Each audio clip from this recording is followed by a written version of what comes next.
Hey, how's it going, guys? It's time to be depressed.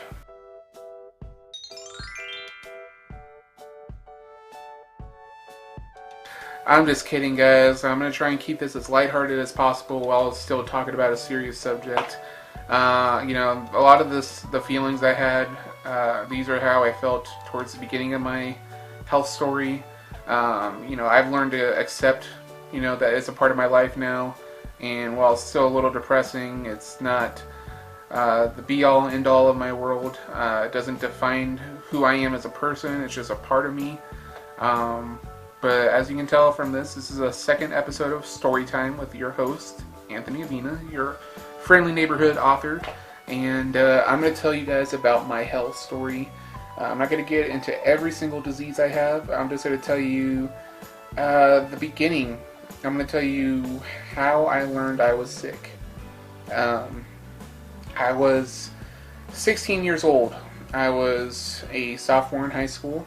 I had a job that I was doing really well at. I was saving my money. I was mentally preparing for the rest of my high school career and college coming up. I had an inkling that I was wanting to be a writer, but it wasn't something that I was 100% convinced of yet. That came later. It was November 2006, and 16-year-old me was actually getting in a lot better shape. I was a lot thinner. I was losing weight. I was doing really well, and I was at the gym. And we were playing a pickup game of basketball, my dad and I. And we were playing, and at some point when we were playing, I jumped and landed in a spot that was wet on the court. Fell pretty badly. Thought I twisted my ankle, but it turned out I had torn the ligament in my ankle. That was the beginning of my journey.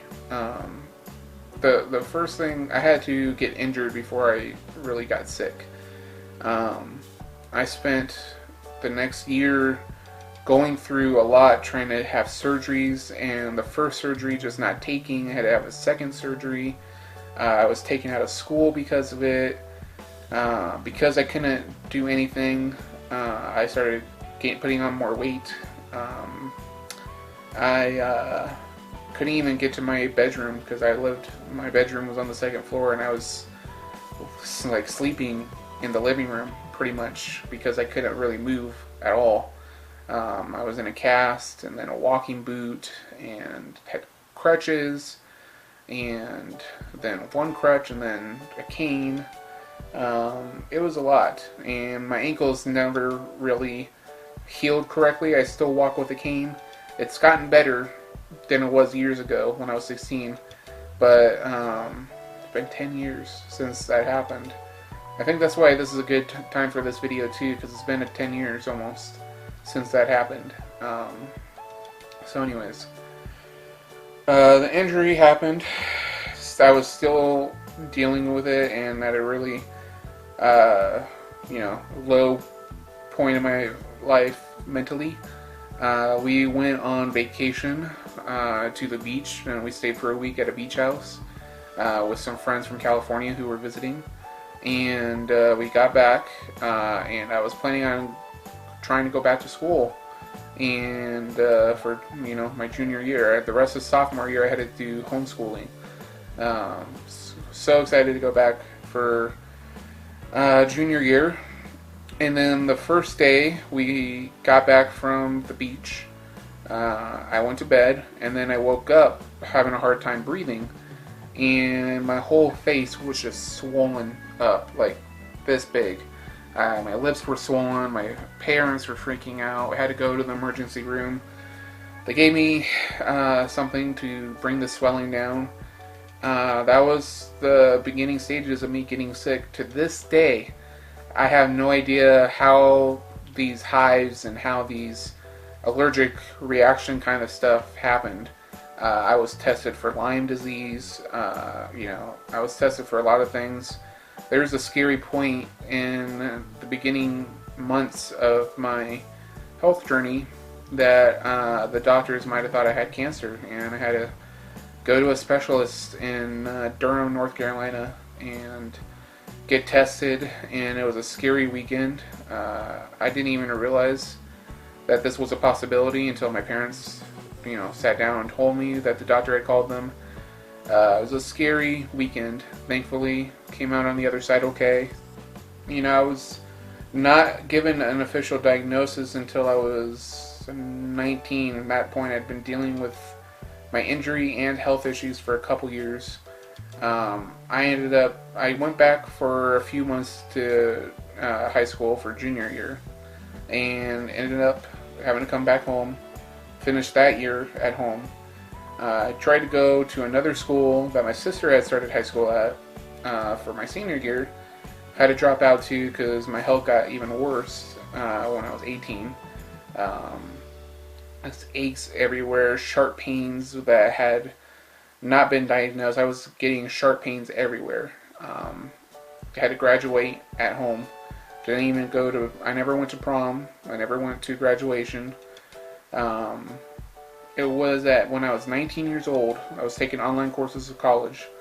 I finally got some headway on my diagnosis. I was diagnosed with fibromyalgia, Hashimoto's disease, which is a thyroid condition right up in here, and I was diagnosed with a very rare disease known as Derkham's disease.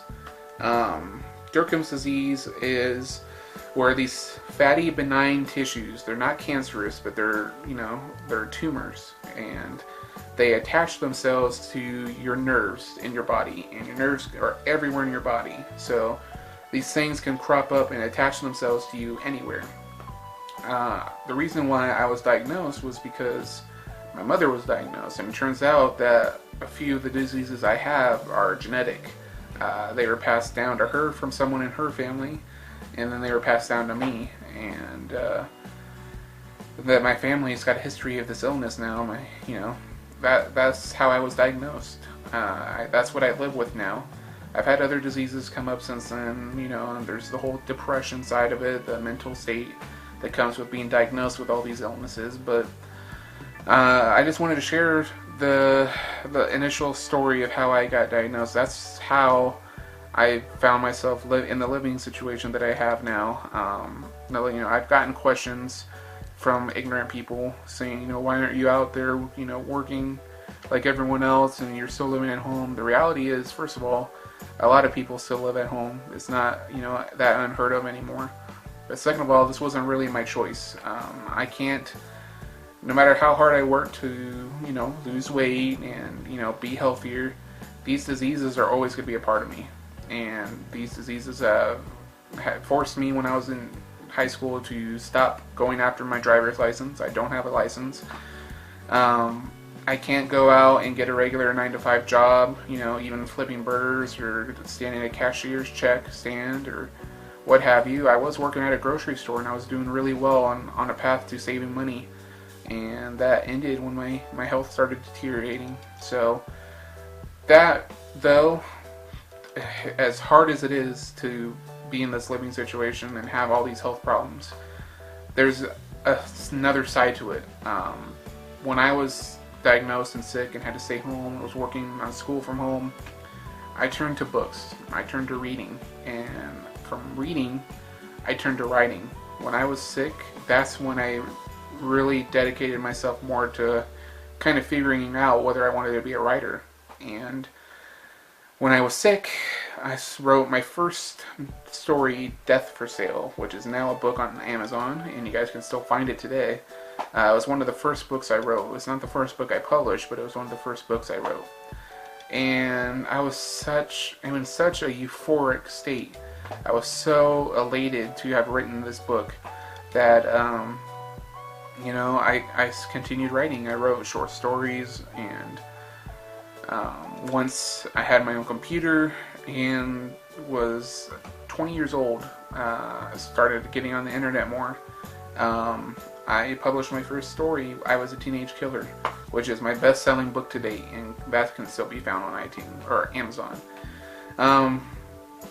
So the point is, as hard as it is to be sick, as hard as it is to live with constant pain, and the pain is non-stop, it's 24/7, so it's not like it goes away.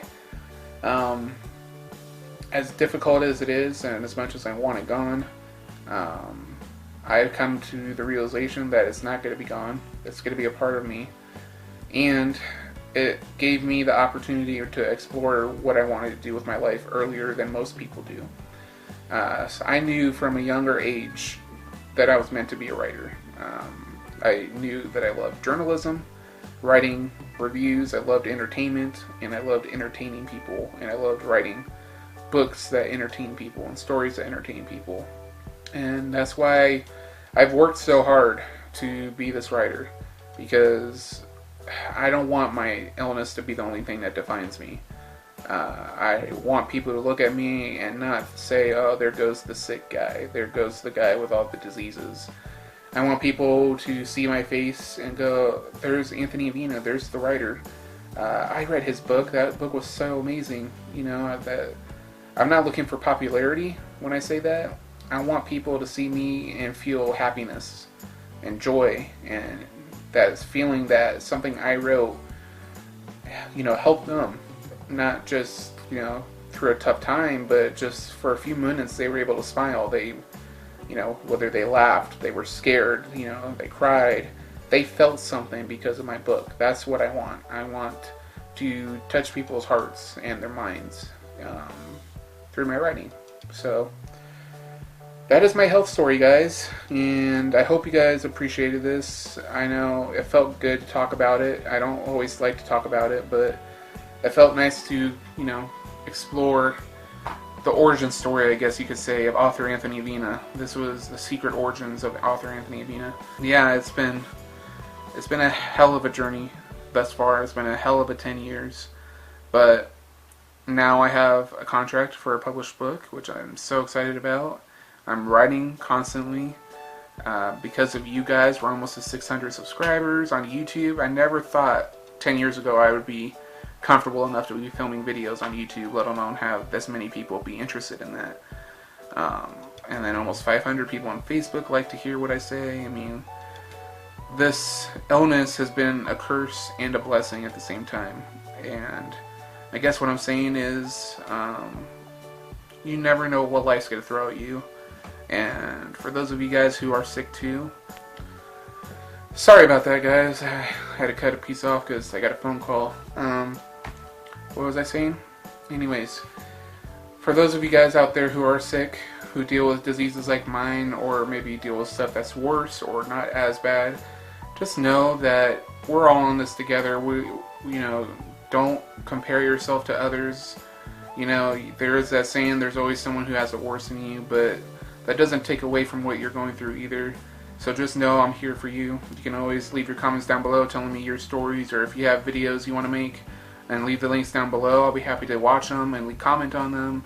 But I hope this video helped, because the diseases are always going to have days where they win. There are days where the pain is too much, and you know, there are diseases that make life shorter. I understand that, but I've really had to work hard to find the bright side of things, and it's a journey. It's a tough, difficult journey, but I'm slowly starting to get there, is what I'm trying to say. And I hope you guys will get there too. I hope you guys will see that the disease doesn't have to define you, and just like it didn't for me. I refuse to let it define me. I am not Anthony Avina, the sick guy. I am author Anthony Avina. So, thank you for watching. Check out our links down below. Give this video a big thumbs up. Like this video, comment on it, favorite, and share it. Subscribe to the channel if you haven't done so already. In the comments below, tell me your health stories, or let me know what kind of story time you'd like for the next episode. This was Veda day 10, and I will talk to you guys. Oh, subscribe to the channel if you haven't done so already, and click the eye in the sky for today's recommended videos, playlists, and more. Thank you guys for watching, and I'll see you next time. Long days and pleasant nights, my friends.